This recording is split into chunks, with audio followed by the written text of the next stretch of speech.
মাঝখানে মঞ্জু ভাই মবের একটা বিষয় বললেন, যেটা ঝিনাইদহে নাসিরউদ্দিন পাটোয়ারির উপর ডিম নিক্ষেপ করা হয়েছে, পাল্টাপাল্টি অভিযোগ আছে। এখনো থানায় এখনো গন্ডগোল চলছে, এখানে পরিস্থিতি উত্তপ্ত। তো মব শুরু থেকেই ছিল, যেটি মঞ্জু ভাই বললেন, এবং পক্ষে গেলে সেটি বলে জনরোষ, আর বিপক্ষে গেলেই সেটাকে বলে মব। নাসিরউদ্দিন পাটোয়ারির উপর আজকে যেটি হলো সেটি কি? আচ্ছা, আমি তার আগে বলিনি, উনি আমাকে যেটা বললেন উস্কানির কথা, মানে স্বরাষ্ট্রমন্ত্রীর ব্যাপারে আমি যে বক্তব্য দিচ্ছি সেটা অনেকটা উস্কানিমূলক। না, আপনারটা উস্কানি না, আমি বলছি যে এই ধরনের কথা যদি কেউ বলে, আর হ্যাঁ উস্কানিমূলক। আপনি বলছেন যে এই ধরনের বলতে পারে, আমি বলছি এটা বলাটা ঠিক না। আচ্ছা, বলছি যেটা বলাটা মানে পারে মানে কি, এরা বলবে এই কারণে যে জামাতের একজন এমপি আছেন আমির হামজা, তিনি বিদ্যুৎ মন্ত্রী জনাব টুকু, তাকে তো মুরদাদ বলেই ফেলেছেন এবং এটা নিয়ে মামলাও হয়েছে। তো যার জন্য এখন সেখানে আমার কাছে মনে হয় না যে বিএনপির রাজনীতিতে জনাব ইকবাল মাহমুদ টুকু নাস্তিক বলেছেন। হয়তো নাস্তিক মুরতাদ একই তো, মানে একজন লোক মুসলমান, সে হঠাৎ করে আল্লাহকে অবিশ্বাস করে, মানে নাস্তিক হয়ে যাওয়াটা, মুরদাত হয়ে যাওয়াটা ইসলামে খারেজের মধ্যে 19-20 এর মধ্যে। তা এইগুলো মানে আপনি যখনই নাস্তিক হয়ে যাবেন একটা এই দল থেকে বা মুরদাত হয়ে যাবেন, ইসলামী শরিয়া যেখানে আছে ওখানে আপনার কল্লাকে ফেটে দিতে হবে, কল্লা কাটা, এর বাইরে কোনো কথা নেই, এভাবে আইন আছে। তো সেখানে যদি মানে টুকু ভাইকে কথা বলতে পারে, তাহলে তো সালাউদ্দিন ভাইকে কথা বলাটা যেন কোনো ব্যাপারই না, পান সুপারি কোনো ব্যাপারই না। আর ওখানে জামাতের যে নেতা, মানে যদি আপনি আমির হামজা ধরেন, আমির হামজার যদি হয় একটা ছোট টিলা বাংলাদেশের কেউক্রাডাং, আর সেখানে যদি জামাতের যিনি সেক্রেটারি জেনারেল গোলাম পারওয়ার, তিনি হবেন হিমালয়, কিলিমানজারো, আলপস, এরকম বড় পর্বতমালা। তো কাজেই এগুলো কোনো বলা না, আমি শুধুমাত্র যে কাজটা করলাম এটা সতর্ক করলাম উভয়কে যে এরকম একটা দিকে যাচ্ছে গেল এক। এবার আপনার প্রশ্নের দিকে আসি। নাসিরউদ্দিন পাটোয়ারিকে আমি পার্সোনালি পছন্দ করি, তার সব কথা যে আমি সমর্থন করি, নট লাইক দ্যাট। কিছু কিছু কথা, যেমন মির্জা আব্বাসকে নিয়ে তার যে কথাগুলো, সেটা একটা সময় মানে সভ্যতা, ভব্যতা এবং ধৈর্যের সীমা অতিক্রম করেছিল। কিন্তু যে অভিযোগগুলো তিনি তুলেছিলেন মির্জা আব্বাসের বিরুদ্ধে, এই অভিযোগগুলো নতুন নয়। অনেকে যেটা সাহস করেনি, তিনি সেটা সাহস করেছেন। এই কারণে আমি আসলে তাকে পছন্দ করলাম। আবার ধরেন সেই কক্সবাজারের মতো জায়গাতে গিয়ে তিনি সালাউদ্দিন সাহেবকে গডফাদার বলেছেন, চাঁদাবাজ বলেছেন, ইয়াবা ব্যবসায়ী বলেছেন। তারপর শেষে কি যেন ওখান থেকে ওই চিংড়ি মাছের রেণু সংগ্রহ করে, মানে ওই এলাকার যত রকম চাষিদের ব্যাপারে, হ্যাঁ, যত রকম কথাবার্তা আছেন সেটা তিনি বলেছেন। সালাউদ্দিন সাহেব এটা খুব পলিটিক্যালি ফেস করেছেন, তিনি রিয়াক্ট দেখাননি। বরং নাসিরউদ্দিন পাটোয়ারি যখন আসতে চাচ্ছিল সেখানে তাকে ওই ওনার যারা নেতাকর্মীরা ঝামেলা করতে চেয়েছিল, তিনি রক্ষা করেছেন, হোয়াট এভার মেবি। আবার পরে শুনলাম যে নাসিরউদ্দিন পাটোয়ারি নিজেই সালাউদ্দিন সাহেবকে টেলিফোন করে কি যেন খেতে চেয়েছেন। তো আমার কাছে এটা মানে ভালো লাগছে যে ইটস এ গুড থিং, রাজনীতির এরকম থাকা উচিত। তো এখন সবাই যদি তেল মারবে, সবাই যদি একই কথা বলবে, তাহলে তো রাজনীতির ভ্যারিয়েশন থাকে না। রাজনীতির মধ্যে নাহিদ এক ধরনের যোগ্যতা আছে, তারপরে নাসিরউদ্দিন পাটোয়ারির এক ধরনের যোগ্যতা আছে, তারপরে হাসনাত আবদুল্লাহ, এভরিথিং, আক্তার, মানে সবার এটা তো বিপ্লবী, সবারই একটা নিউ ডাইমেনশন আছে। এখানে আমি আছি, মঞ্জু সাহেব আছেন, আমরা নিজেরা বুঝতে পারি যে 2024 সনের জানুয়ারি থেকে বেশি দূরে যাওয়ার দরকার না, জানুয়ারি থেকে জুন জুলাই পর্যন্ত আমরা কি দুর্বিষহ অবস্থার মধ্যে ছিলাম। যারা ক্ষমতায় গেছে, তারেক রহমান সাহেব বা সালাউদ্দিন সাহেব, তারা তো বিদেশে ছিলেন, তাদের কথা আলাদা, কিন্তু আমরা বাংলাদেশে কি অবস্থার মধ্যে ছিলাম সেটা আমি বুঝতে পারি। এই জন্য হয় কি, যত কিছু হোক না কেন, এই জুলাইয়ে যারা বিপ্লবী যারা আছে ওদেরকে দেখলে আমার এক ধরনের শান্তি লাগে। আমি এদের কারোর সাথে কিন্তু আমার কোনো সম্পর্ক নেই, মানে কারোর সাথে কখনো দেখাও হয়নি কখনো, কিন্তু ওদেরকে দেখলে আমার ভালো লাগে। আমি চাই যে তারা টিকে থাকুক, সুন্দর মতো তারা টিকে থাকুক। কিন্তু যাকে তাকে মানে রাজনীতিতে সমালোচনা বা গঠনমূলক সমালোচনা এগুলো থাকবেই, কিন্তু যাকে তাকে যেখানে সেখানে গিয়ে গডফাদার বলে ফেলা, এই জিনিসগুলো এই জিনিসগুলো আমাদেরকে, আমরা যারা সিনিয়র আছি, শিখাতে হবে তাদেরকে। এগুলিকে হুইপিং বলে। এর কারণ হলো ওদের যে বয়স, ওরা যে জিনিসগুলো দেখে, মানে ঘটনা তো ওরা মিথ্যা বলে না। আপনি যা বলছে, আপনি হয়তো এইভাবে বলা ঠিক হচ্ছে না, আপনার আসলে একটা জিনিস হলো কি, রুমের মধ্যে নিয়ে আপনার গালের উপর কষাই দুটা চড় বসানো দরকার। এখন ভদ্রলোক মানুষ যারা কী করে যে না, এটা সম্মানিত মানুষ, এটা চড় এইভাবে মারবো কেন, বরং একটু রুমের মধ্যে নিয়ে কানটা মলে দিই বা চলটা দিয়ে দিই বা একটা বলি তোমাকে কিন্তু আমরা চল দিব। কিন্তু ইয়াং যারা আছে তারা কিন্তু ওটা বোঝে না, ওরা মনে করে এটা। তো এখন নাসিরুদ্দিন পাটোয়ারিদের বা ওদের যে বয়স, ওরা সব কিছু খুব মানে আলোর মতো সরল দেখে। আলো কিন্তু বাঁকা পথে যেতে পারে না, সরল দেখে। ওরা দেখে যে আরে আন্দোলন করলাম আমরা, ডিম খায় আর একজনে, ক্ষমতায় যাবো আমরা, মানে ডিম পাড়ে রাজহাঁসে খায় বাঘ ঢাসে। তো এটা ওদের আসলে ভালো লাগে না। এরপর বেশ ভালো কথা, সেই আগের মতো চাঁদাবাজি হচ্ছে। এখন আপনি দেখেন তো, এই যে ঢাকা শহরে যে ডেইলি কারণ বাজার থেকে নাকি 60 লাখ টাকা মুরগির দোকান থেকে চাঁদাবাজি করছে। আচ্ছা বলেন তো, এই চাঁদাবাজি কি এনসিপির কেউ করছে? এই চাঁদাবাজি নাহিদ সার্জিস থেকে শুরু করে কারো বিরুদ্ধে এরকম চাঁদাবাজির অভিযোগ আছে? কেউ তো করেনি।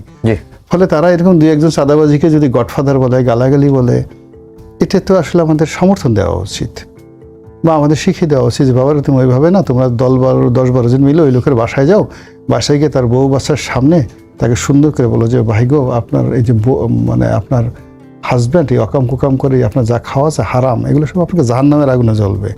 এই কথাটা একটু বাসায় গিয়ে বলে আসো। এগুলো বললে হয়তো জিনিসটা হয়তো তুলনামূলকভাবে ভালো হতো। এখন এই ছেলেগুলো, তাদের কিন্তু এই অধিকার আছে, তারা এই কথাগুলো বলতে পারে যে এই কয়েকদিন আগে আপনারা না খেয়েছিলেন, টাকা পয়সা ছিল না, ব্যাংকে টাকা ছিল না, হঠাৎ করে আপনার তো গাড়ি বাড়ি আসলো কোত্থেকে। তারা কিন্তু জিজ্ঞাসা করতে পারে, প্রকাশ্যে না করে প্রাইভেটলি জিজ্ঞাসা করতে পারে। এবং আমি দেখি যে আমাকে যদি কেউ প্রাইভেটলি মানে জিজ্ঞাসা করে আমার বাসায় গিয়ে আমার ছেলেমেয়ের সামনে যে মিস্টার রনি আপনি টাকা পাইলেন কোথায় বলেন তো, আপনি তো কয়েকদিন আগে ভিক্ষুকের মতো ঘোরাফেরা করলেন, আমার একটু হিসাব দেন, আমি কিন্তু খুব লজ্জা পেয়ে যাবো, ভয় পেয়ে যাব। কিন্তু যদি আমাকে টেলিভিশনে এসে কেউ গালাগালি করে, এই গোলাম মোল্লা রনি অমুকের ছেলে কোথায় টাকা পেলো, ওটা আমার গায়ে লাগবে না। তো এই জিনিসগুলো আসলে আমরা যারা একটু ওদের তুলনায় অগ্রজ আছি, আমাদের উচিত হলো ওদেরকে গাইড করা। কিন্তু আমরা যদি কোনো অবস্থায় ওদেরকে হারিয়ে ফেলি, সমাজের যে সাউন্ড আছে সেই সাউন্ডটা নষ্ট হয়ে যাবে। এখন আমি একটা মিনিট শুধু বলে যাচ্ছি, পাটোয়ারি কাউকে ডিম মারেনি, পাটোয়ারি কাউকে চাপাতে দিয়ে কোপ দেয় নাই। পাটোয়ারি যে জিনিসটা আছে কথা বলছে। আপনি পাটোয়ারিকে শাস্তি দিতেছেন, তাকে কথা বলেন, তার বিরুদ্ধে কথা বলেন। যে যেরকম অস্ত্র, আপনি একজন লোক কলম নিয়ে আসছে, আপনি তার বিরুদ্ধে খুন্তা নিয়ে লাফিয়ে পড়বেন। আপনি একজন লোক মেসোয়াক নিয়ে দাঁত মাজতেছে, আপনি বলবেন যে তুমি আমাকে মেসোয়াক দিয়ে ভয় দেখাতে, তোমার আমি তীর মারবো। এভাবে তো হয় না। যে যেই কাজগুলো করে তাকে সেইভাবেই মোকাবেলা করেন। মঞ্জু ভাই, যেটি হুইপিং কমেন্টের কথা বললেন, যে পাটোয়ারির বা যারা এই ধরনের কথা বলেন তাদেরকে আসলে আপনারা যারা অগ্রজ আছেন তাদের শেখানো উচিত, আসলে কি তাই? দেখেন, এবারকার যে এই কথাগুলো নিয়ে বারবার হচ্ছে কথা, পাটোয়ারির স্পেশালি পাটোয়ারির ব্যাপারটা নিয়ে, পাটোয়ারি যে সমস্ত কথাবার্তা বলছেন অ্যাগ্রেসিভ ওয়েতে বা ট্রল করে কথা বলছেন, এটাকে আমরা যদি একটা ট্রেন্ড আকারে ধরি, তরুণদের একটা ট্রেন্ড। এখন একই কথা আমি যখন বলছি আমার ভালো লাগছে, যখন আপনার বিরুদ্ধে বলছে একই কথা যখন আমার বিরুদ্ধে বলে, তখন আমার ভালো লাগে কিনা, এটা হলো প্রশ্ন। এখানে একটা বিরাট দ্বিমুখিতা আমি দেখি আমাদের পলিটিশিয়ানদের মধ্যে। যে কথাটা রনি ভাই বললেন নীতিগতভাবে একটা কথা, যে পাটোয়ারি তো আমি বলছি যে সে মুখ দিয়ে কথা দিয়ে সে এক ধরনের আক্রমণ করছে। কথার আক্রমণের জবাব তো কথার আক্রমণ দিয়ে হতে হবে, কথার আক্রমণের জবাব তো অস্ত্র দিয়ে, কিন্তু আপনি হাত দিয়ে হবে না। মঞ্জু ভাই, আপনি যখন প্রধানমন্ত্রী তো কখনো পাটোয়ারি বা কাউকে নিয়ে ধরনের কথা বলে নাই, কিন্তু প্রধানমন্ত্রী সম্পর্কে যে ধরনের কথা বলা হচ্ছে, তখন প্রধানমন্ত্রীর কি কথা দিয়ে জবাব দেওয়া উচিত? অবশ্যই।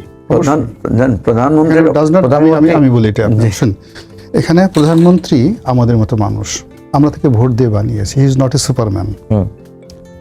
প্রধানমন্ত্রী এই ধরনের কথাবার্তা বলার জন্য বা উত্তর দেওয়ার জন্য হান্ড্রেডস অফ লোক সরকারিভাবে আমরা তাকে নিয়োগ দিয়েছি। এমনকি প্রধানমন্ত্রী অনেকগুলো বিষয় আছে, যদি তিনি আরও উদার হতেন, তিনি যদি পাটোয়ারিকে ডেকে বলতেন যে বাবা তুমি এই কথাগুলো কেন বলো, তার ছেলের বয়সী, কেন এই কথাগুলো বলো, এগুলো 1 মিনিটে সলভ হয়ে যেত। এখন একজন প্রধানমন্ত্রীকে হলে তাকে বলা যাবে না, মন্ত্রী হলে তাকে এই কথা বলা যাবে না। আর যখনই একটা লোক ক্ষমতা প্রাপ্ত হবে, সঙ্গে সঙ্গে তেলের বস্তা নিয়ে তার পরিবারের পিছনে। আমি একটু বলি কি, এই কথাগুলো বলতে এখন অনেকে অস্বস্তি বোধ করবেন, কারণ তো প্রচুর গালাগালি আমাদেরকেও শুনতে হয়। আমরা তো প্রধানমন্ত্রীর বিরুদ্ধে বহু কঠিন স্লোগান আগেও দিয়েছি। আমি ছোট 81 সালের নির্বাচন আমার এখনো স্মৃতিতে মনে আছে, তখন তো ছোট, আমরা স্কুলে পড়ি। সেখানে আমি দেখেছি কামাল হোসেনকে, ডক্টর কামাল হোসেন প্রার্থী ছিল সেবারে, ডক্টর কামাল হোসেনকে শেখ হাসিনাকে নিয়ে খুব নোংরা স্লোগান শুনেছি। ঠিক আছে, 1 নাম্বার আমি বলি আপনাকে। 2 নাম্বার হচ্ছে এরশাদকে নিয়ে, ইভেন বেগম খালেদা জিয়াকে নিয়ে তার এক সহকর্মীকে জড়িয়ে কি নাম নোংরা বলা নোংরা স্লোগান শুনেছি। ঠিক আছে, খুনি হাসিনার গদিতে আগুন জ্বালাও একসাথে, খালেদা জিয়ার গালে গালে জুতা মারো তালে তালে, এই ধরনের স্লোগান তো 90-এর পরবর্তী শুধু 2000 দশকে হয়েছে। পার্লামেন্টের মঞ্জু ভাই, আমি একটা মিনিট করেন, পার্লামেন্টে শেখ হাসিনা উপস্থিত, সৈয়দ আসিফ আশরাফি পাপিয়া দাঁড়াই বলল এই প্রধানমন্ত্রীর সঙ্গে শেখ হাসিনার সঙ্গে তার বিয়েই মোশাররফ সাহেবের পরকীয়া প্রেম আছে, পার্লামেন্টের রেকর্ডে। এই পরকীয়া প্রেমের কারণে এই বিয়েই, মানে বিয়ের কোলে সারাক্ষণ গিয়ে শেখ হাসিনা বসে থাকে, আর এই কারণে করছে কি, মানে তার বিয়েই নিজের হাতে গলা টিপে তার বউকে মেরে ফেলেছে। বলেন পাপিয়ার কি আচ্ছা। করেছে শেখ হাসিনা? এটা তো রেকর্ডে সমস্ত কোটি কোটি মানুষ দেখেছে। শেখ হাসিনা নিজেও তো খুব কুৎসিত ভাষায় খালেদা জিয়ার সম্পর্কে পার্লামেন্টে বলেছে, বাইরে তো বলেছেনই অনেক কথা, পার্লামেন্টে বলেছে। আমি যেটা বোঝাতে চাচ্ছি, আমরা যে স্লোগান দিতাম, অমুকের গালে গালে জুতা মারো তালে তালে, অমুকের চামড়া তুলে নেব আমরা, অমুকের গদিতে আগুন জ্বালাও একসাথে, এই ধরনের উস্কানিমূলক, এই ধরনের অ্যাগ্রেসিভ স্লোগান তো আমাদের দেশে হয়েছে। এখন সেগুলো সঠিক হয়েছে কিনা, কি পরিস্থিতি হয়েছে, সেটা একটা বিষয়। হঠাৎ করে মানে পাটোয়ারি যেগুলো বলছে এগুলো খুব অন্যায় বা খুব হঠাৎ করে আমাদের কানে লাগছে, সাধু হয়ে গেছে। বিষয়টা কিন্তু এমন না। এই ধরনের চর্চা ছিল। গোলাম আজম সাইদি বাংলার ইহুদি, গোলাম আজম সাইদির নামে, নিজামীর নামে খুবই অশ্লীল স্লোগান হয়েছে। কেন নিজামের জামা কাপড় ছিঁড়ে ফেলা হয়েছে না? গোলাম আজমকে জুতা মারা হয়েছে না? তারপরে আপনার এই যে মির্জা ফখরুলকে জুতা মেরেছে না, এই যে আমি আজকে ছবি দেখলাম সেটার ইয়াতে, এই কোনো একটা জায়গায়। তো এখন কথা হচ্ছে যে আমরা হঠাৎ করে এই কালচার। আর একটা জিনিস বলে নিয়ে, শেখ হাসিনা গেছে বিরোধী দলীয় নেতা, তার ট্রেন আক্রমণ করে ঢিল মারে তার মাথা ফাটাই দিছে না? এই যে যেখানে যে নাসিরুদ্দিন পাটোয়ারি সেখানে গেছে। আফজাল, আপনি তো এইটুকু আপনি রিপোর্টিং করেছেন, তাই না? আপনি বলেন, মানে আমি রনি ভাই যেভাবে অবলীলায় বলতে পারে আমার একটু বাধে আর কি। বেগম খালেদা জিয়াকে নিয়ে, তারই একজন সহকর্মীকে নিয়ে খুব নোংরা কথা বিএনপি বলেছে, না আওয়ামী লীগ বলেছে। আবার শেখ হাসিনাকে, মানে তার কোন একজন সহকর্মী রেন্টুকে নিয়ে, রেন্টুর ফাঁসি চাই বই ছাপাইছে না। এখন কথা হচ্ছে রাজনীতিতে যারা ক্ষমতায় থাকে, যারা পরিবর্তনটা চেয়ারে থাকে, হ্যাঁ, এখন কথা এই যুক্তিটা আপনাকে তুলতে হবে যে আমাদের যে ভুলটা হয়েছে, আমরা অনেক করেছি, এরশাদের বিরুদ্ধে আন্দোলন করেছি, বিএনপির বিরুদ্ধে আন্দোলন করেছি, আওয়ামী লীগের বিরুদ্ধে আন্দোলন করেছি, অতীতে এই ধরনের উত্তেজনামূলক স্লোগান আমরা দিয়েছি, একজন আরেকজনকে করে দিচ্ছি। আমাদের একটা জায়গায় আসা উচিত ছিল যে এটাকে আমরা কন্টিনিউ করব নাকি থামাবো। আপনি দেখেন আমাদের এখন নতুন ফেনোমেনা দেখা দিয়েছে, এআই বানিয়ে বিচ্ছিরি সবাই সবার সম্পর্কে করছে। অবাক হয়ে যাই আমি যখন বিএনপি লোকদের সাথে বসি, ওনারা অবলীলায় অস্বীকার করেন যে আমাদের কোনো বট বাহিনী নাই। আবার জামাতের লোকদেরকে যখন আপনি জিজ্ঞেস করবেন, জামাতের লোকেরা বলবে যে না, আমরা তো কোনো বট বাহিনী চিনিই না। তো আপনি বিএনপির একটা লোককে আমি বলি যে আপনি আজকে পত্রিকায় বা ফেসবুকে লিখেন যে আপনি আজকে থেকে বিএনপি করেন না বা বিএনপি পদ থেকে পদত্যাগ করেছেন, এটা লিখে দেখেন, তারপরে বুঝবেন বিএনপির বট বাহিনী আছে কিনা। ঠিক তেমনি ভাবে জামাতের কোনো নেতা আজকে একটা ফেসবুকে লিখে বলুক যে আমি আজকে থেকে জামাত ইসলামী করি না, জামাত করে আমি ভুল করছি, লিখে দেখুক, মানে পরীক্ষামূলক ভাবে, তখন বুঝবে জামাতের বট বাহিনী কি জিনিস, আক্রমণ কি জিনিস। এই জন্য আমার কথা হচ্ছে যে নাসিরুদ্দিন পাটোয়ারিকে যখন ছাত্র দলের ছেলেরা ডিম মারে, ঘেরাও করে, এইটা যখন এদের কাছে খারাপ লাগে, তেমনি ভাবে সালাউদ্দিন সাহেব যদি কোথাও যায়, সেখানে যদি দলীয়ভাবে করা হয়, আমি মনে করি কালকে সালাউদ্দিন সাহেবেরকে মানে যেভাবে ভুয়া স্লোগান দিয়েছে, সেখানে শুধু দলীয় ছিল লোক, আমার কাছে মনে হয় না। আমার কাছে কিছু মানে সাধারণ জনগণকেও আমার সেখানে দেখেছি। এখন তো মহা মুশকিল, কারণ কোনটা সাধারণ জনগণ, কোনটা দলীয় লোক, এটাও তো বোঝা। আর পাবলিক যে কোনো সুযোগ পাইলি আরাম পেয়ে লাগায় সেটা। ঠিক আছে, আমি আপনার কথাটা শুধু এখানে বলতে চাই, সেটা হচ্ছে যে আমাদের এই জায়গায় অনেক সময় হয় না, ওই যে বলে দাগ থেকে যদি ভালো কিছু হয় তাহলে দাগই ভালো। এই যে দাগগুলো পড়েছে, আমাদেরকে সবাইকে একসাথে হয়ে বলতে হবে যে এটা তাহলে আমরা বন্ধ করি। জামাতকে বলতে হবে যে আমাদেরকে অন্যরা যত গালাগালি করুক আমরা করব না। বিএনপিকে বলতে হবে তারেক রহমান সম্পর্কে আরো নোংরা, আরো বাজে কথা বলুক, অসুবিধা নাই, আমরা ধৈর্য ধরবো, আমরা বলবো না।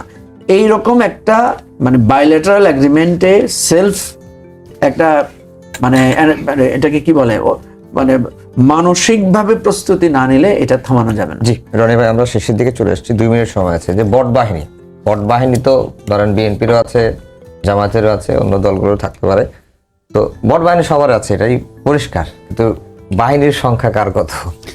Does not matter. আমি এগুলো নিয়ে কখনো চিন্তা করি না। আমি দেখেন, সাইবার বুলিং বলতে যা বুঝে, এটা আমার বিরুদ্ধে কম হয়নি। 2 নম্বর হলো যে মূলধারার মিডিয়া, গণমাধ্যম, এই যে দেখেন আপনার এই মিডিয়াতে আওয়ামী লীগ জামায়াতে আমার বিরুদ্ধে না হয়েছে এমন কোনো কাজ নাই, কিন্তু আমি সেই মিডিয়াতে এখন সবচেয়ে বেশি এখন আসছি। মূল ব্যাপার হলো যে you must be confident on your quality. আপনি যদি আপনার কোয়ালিটির ব্যাপারে শিওর থাকেন এবং আপনাকে নিয়ে কে কি বললো না বললো, তার সাথে আপনার বন্ধুত্ব হয়ে যেতে পারে। আমি আমার বিরুদ্ধে সব পত্রিকাগুলো লিখেছি, আমি মামলা করেছি অনেকগুলো পত্রিকার বিরুদ্ধে। এই বসুন্ধরার কালের কণ্ঠের বিরুদ্ধে 2010 সালে 200 কোটি টাকার মামলা করেছে। এখন আমি সেই বসুন্ধরার পত্রিকায় সম্পাদকীয় লিখে পার লেখার জন্য আমি 10,000 টাকা করে পাই। তো এটা তো মানে সেই অবস্থাতে মূল ব্যাপার হলো যে রিলেশনটা ডিফারেন্স হলো যে I must have the quality. এখানে বট বাহিনী কি বললো বা না বললো, বট মিনস গোপন একটা বিষয়, বট মিন ভুয়া একটা বিষয়। আমি একটা জেনুইন মানুষ, আমার একটা অস্তিত্ব আছে, আমার একটা ফিজিক্স আছে, আমার একটা কেমিস্ট্রি আছে, মানে কেমিস্ট্রি মানে আমার প্রাণ আছে, ফিজিক্স মানে আমার একটা আকৃতি আছে।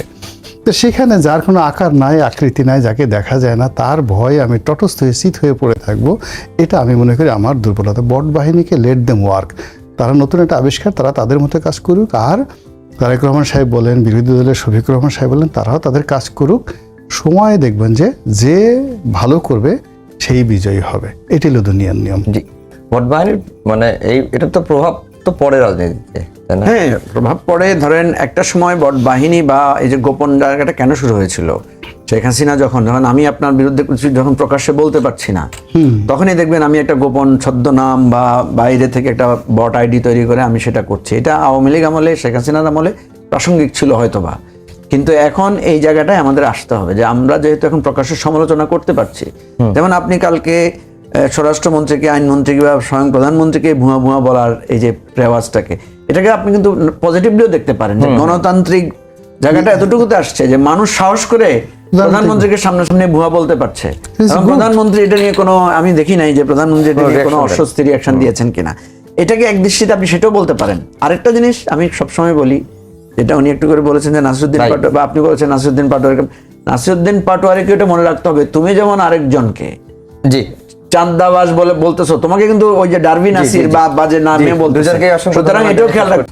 এই যে রামিসার ঘটনার পরে ধর্ষণের সাজা, অর্থাৎ ধর্ষকের সাজা প্রকাশ্যে দেওয়ার একটি দাবি কিন্তু সামাজিক যোগাযোগ মাধ্যমে আসছে এবং অনেকেই সেটি বলছেন। অন্যদিকে স্বরাষ্ট্রমন্ত্রী বলছেন যে এটি একটি আসলে মধ্যযুগীয় একটা বিষয়, আর আমরা তো এখন মধ্যযুগে নেই, মানে বাংলাদেশের প্রচলিত আইন অনুযায়ী যেটা আছে সেটি যেন দ্রুত সময়ের মধ্যে দেওয়া যায়, এটি স্বরাষ্ট্রমন্ত্রীর কথা বলছেন। আসলে ধর্ষণের সাজা নিয়ে বিতর্ক উঠলো কেন? প্রকাশ্যে সাজা দেওয়ার বিষয়টাই বা এখন আসছে কেন? প্রথমত হলো যে আমাদের সাম্প্রতিক সময়ে সেন্সিটিভ যে অপরাধগুলো রয়েছে সেই অপরাধগুলো গাণিতিক হারে বাড়ছে। তারপর অপরাধের যে ধরন এবং প্রকৃতি অতীতের যে কোনো সময়ের চাইতে নির্মম এবং নিষ্ঠুর হয়ে যাচ্ছে। অপরাধ অনেকে করে, যেমন ধরুন ধর্ষণ আমরা দেখেছি, কিন্তু ধর্ষণ করার পরে ধর্ষিতাকে কুটি কুটি করে কাটা এবং একই মহল্লার মধ্যে বাইরে তার পিতামাতা সব এই জিনিসগুলো দেখছে, এরকম ঘটনা। বা 3-4 বছরের মেয়েকে ধর্ষণ করছে, এরকম আমাদের জেনারেশনে যারা আমরা ছোটকালে বড় হয়েছে আমরা এই ধরনের ঘটনা শুনিনি কখনো। এমনিতেই আমরা হাজারো সমস্যার মধ্যে আছি। আমাদের অনেকগুলো বিষয়, আমাদের প্রচণ্ড ক্ষোভ, প্রচণ্ড রাগ।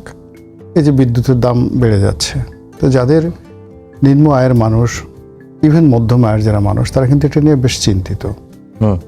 তেলের দাম বেড়ে গেছে, যাদের গাড়ি আছে, যাদের অন্যান্য জিনিস আছে, এর বাইরে সামনে আবার সম্পদকর হবে।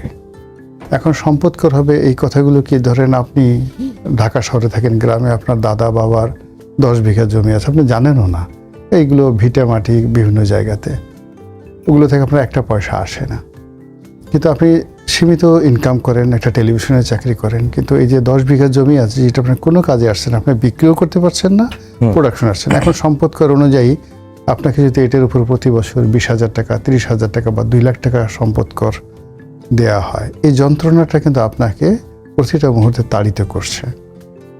এভাবে 18 কোটি মানুষ যে যার জায়গাতে থেকে আজ থেকে 2 বছর আগে যে সকল সমস্যা ছিল না এই বাংলায়, এরকম অন্ততপক্ষে 1 লাখ সমস্যা স্থান, কাল, পাত্র, পেশা ভেদে মানুষকে তটস্থ করে ফেলছে, অস্থির করে ফেলছে এবং ধৈর্য হারা করে ফেলছে মানুষকে।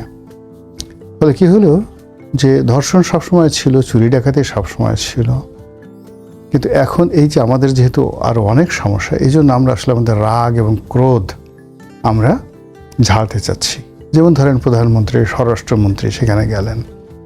আমাদের দেশে মাননীয় প্রধানমন্ত্রীকে কেন্দ্র করে বা স্বরাষ্ট্রমন্ত্রীর মতো কাউকে কেন্দ্র করে ভুয়া স্লোগান আমি কখনো শুনিনি।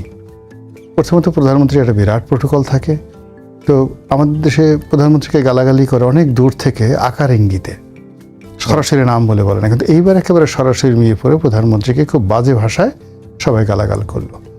এটা এই যে সমাজটা যে অস্থির হয়ে গেছে, ফুটছে টকবক করে, এটার একটা দিক। দ্বিতীয়ত হলো স্বরাষ্ট্রমন্ত্রী একেবারে প্রধানমন্ত্রীকে তো একটু নিরাপদ দূরত্ব, স্বরাষ্ট্রমন্ত্রীকে গোল করে চারিদিক থেকে ঘেরাও করে একেবারে যেভাবে ভুয়া স্লোগান হলো, আমার কাছে মনে হয় যে এই ভুয়া স্লোগানটা তো গত 2 বছর যাবৎ খুব বেশি হচ্ছে। এরকম যে যাকে বলা হয় ফজা পাগলা, ফজু পাগলা, এই ফজলুর রহমান ভাইকে কেন্দ্র করেও কিন্তু এইভাবে আসলে ভুয়া স্লোগান হয়নি। তারপরে শেষে উনি ওই রামেছার বাসায় গেছেন, গরম, চারিদিকে গরম, এমনি কয়েকদিন যাবত খুব এমনি যাচ্ছে, যাকে বলা হয় খুব ওয়েদারও খারাপ, এর মধ্যে উনি একটা কোট পরে গেছেন। সে কোট পরে সেখানে গেছেন, এটা খুবই একটা বাজে। আমি বুঝলাম না, উনি তো এমনি লেখাপড়া জানা মানুষ, করা মানুষ, এর মধ্যে ওনার কোট পরে যাওয়ার কি দরকার ছিল? পাঞ্জাবি পরে যেতে পারতেন। তো কোট পরে গেছে, যাওয়ার পর 2-3 বার ওঠার চেষ্টা করছে, 2-3 বারই প্রধানমন্ত্রী তাকে ইঙ্গিতে বলছে আর একটু বসেন। এখন ওটাকে এআই দেওয়া হোক কি দেওয়া হোক, সবাই বলার চেষ্টা করছে প্রধানমন্ত্রী তাকে ধাক্কা দিয়ে ফেলে দিছে বা বসতে বসে জোর করে টাইনে বসাইছে। তো এই যে জিনিসগুলো যে হচ্ছে, এসে মানে এটা বলে ঠাট্টা বলেন, মস্করা বলেন বা বদনাম বলেন, দুর্নাম বলেন, এর পিছনে মনস্তাত্ত্বিক বিষয় হলো মানুষ কাউকে এখন আর গ্রহণ করতে পারছে না, অধৈর্য হয়ে পড়ছে বিভিন্ন সমস্যায়। তো এই কারণে এই যে ধর্ষণের যে অপরাধটি, সেই অপরাধটি এখন মানুষ চাচ্ছে। আমি দেখলাম যে কোন একটা দেশে, এটা ইয়ামেন না কোন একটা দেশে যেন এরকম দেখালো, আরব দেশে ধর্ষিতা মানে যার বিরুদ্ধে অভিযোগ তাকে চিৎ করে শুয়ে একেবারে জবাই করেছে, রীতিমতো একটা তলোয়ার দিয়ে জবাই করে তাকে মেরে ফেলা হয়েছে। এখন বাংলাদেশে যারা লোকজন তারা চাচ্ছে যে এরকম শিরচ্ছেদ করা হোক বা ডাইরেক্ট সবার সামনে প্রকাশ্যে ক্রস ফায়ারে দিয়ে এরপর তার লাশ সেই দৃষ্টান্তমূলকভাবে সবচেয়ে দৃশ্যমান যে জায়গা, কারণ বাজার মোড়ে অথবা ধরুন বাংলাদেশ ব্যাংকের সামনে ঝুলিয়ে রাখা হোক, এই জিনিসগুলো চাচ্ছে। এখন এই যে জনগণ যে এই জিনিসগুলো চাচ্ছে, এটা তো জনগণ আগে চায়নি, এখন তারা চাচ্ছে। এটা সরকারকে বুঝতে হবে তারা কেন চাচ্ছে, এই আবেগটাকে বুঝতে হবে। তারপরে আবার যখন এই জনগণের এই দাবিটা, মানুষ তো রাজনীতি যারা করে, বিএনপি বলেন, আওয়ামী লীগ, জামাত যারা করে, তারা ভাই সবসময় হলো জনগণকে তোষণ করার রাজনীতি করে, জনগণ যেটা খুশি হয় সেটা। তো সেটাকে ধারণ করে আবার যখন জামাতের সেক্রেটারি জেনারেল এটা বললেন যে এরকম একটা শাস্তি দেওয়া হোক, তো সেটাকে আবার যখন বললেন মধ্যযুগীয় আমাদের স্বরাষ্ট্রমন্ত্রী, আমার কাছে মনে হয় জবাবটা ওনার ঠিক হয়নি। এই জবাবটা ঠিক হয়নি, এর কারণ হলো যে রাজনীতি তো পলিটিক্স, রাজনীতি মিনস এখানে পলিটিক্স। এখানে জামায়াতের যে সেক্রেটারি তিনি যেটা করেছেন, তিনি আসলে যে খুব বেশি এই ধর্ষণের শাস্তি চাচ্ছেন, নট লাইক দ্যাট, তিনি পুরো বিষয়টাকে নিয়ে পলিটিক্স করেছেন। তো সেটার পলিটিক্সের জবাব আবার সালাউদ্দিন সাহেবের মতো একজন প্রাজ্ঞ লোক সেটা পলিটিক্স করতে পারতেন, তিনি না করে যখনই মধ্যযুগের এই কথাটা বলছেন, উনি আবার পাল্টা পলিটিক্স করে বলছেন যে এটা তো মোহাম্মদ রসুল্লাহ সাল্লাল্লাহু আলাইহি সাল্লামের যে সুন্নাত, তার যে হুকুম, তার যে হাদিস, এটার সরাসরি বরখেলাফ।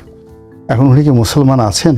মানে এটা বলেন না উনি, যখনই আপনি আল্লাহ রাসূলকে অস্বীকার করবেন, ফালা ওয়া রাব্বিকা লা ইউমিনুনা, একটা কথা আছে যে তুমি কখনো মুমিন হতে পারবে না, মুত্তাকি হতে পারবে না, সূরা নিসার 65 নম্বর আয়াত।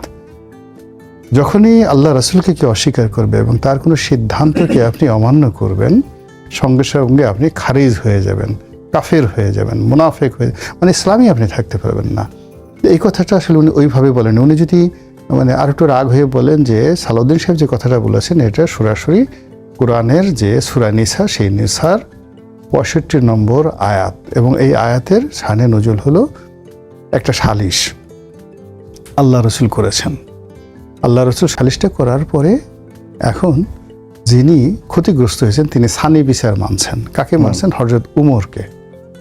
তো হযরত উমরকে যখন সানি বিচার মানছেন, হযরত উমর বলল যে তুমি কি আল্লাহ রসুলের বিরুদ্ধে আমাকে সানি বিচার মানছো? বলে হ্যাঁ আমি আপনাকে মেনেছি। বলে তো একটু দাঁড়াও দাঁড়াও বলে সে ঘরের মধ্যে গেছে, গিয়ে তলোয়ারটা নিয়ে একটা কূপ দিয়ে গলাটা একদম মানে নামিয়ে দিয়েছে। জি। আর কোনো কথা নেই। সঙ্গে সঙ্গে মদিনাতে সবাই বলে একজন মুসলমান হত্যা করেছে। তখন এই যে কোরআনের 65 নম্বর আয়াত নাজিল হয় যে যেই মুহূর্তে সে আল্লাহ রাসূলের বিচারকে অস্বীকার করেছে, সিদ্ধান্তকে অস্বীকার করেছে, সঙ্গে সঙ্গে সে আর মুসলমান নেই। সে মুসলমান যখন কিন্তু থেকে যখন চলে যায় সে মুরদাদ রনি ভাই, হয়ে যায়। আমি এক এই মিনিট যে- শেষ করে নেই। জি। মুরদাদ হয়ে যায়, আর যখন মুরদাদ হয়ে যায় তার কল্লা নামানো মানে তাকে খুন করাটা যায়, যেটা তো কোরআনের কথা। এখন এগুলো নিয়ে আমাদের দেশে তো ধর্ম এখন একটা দক্ষিণপন্থী ধর্মের একটা উত্থান চলছে।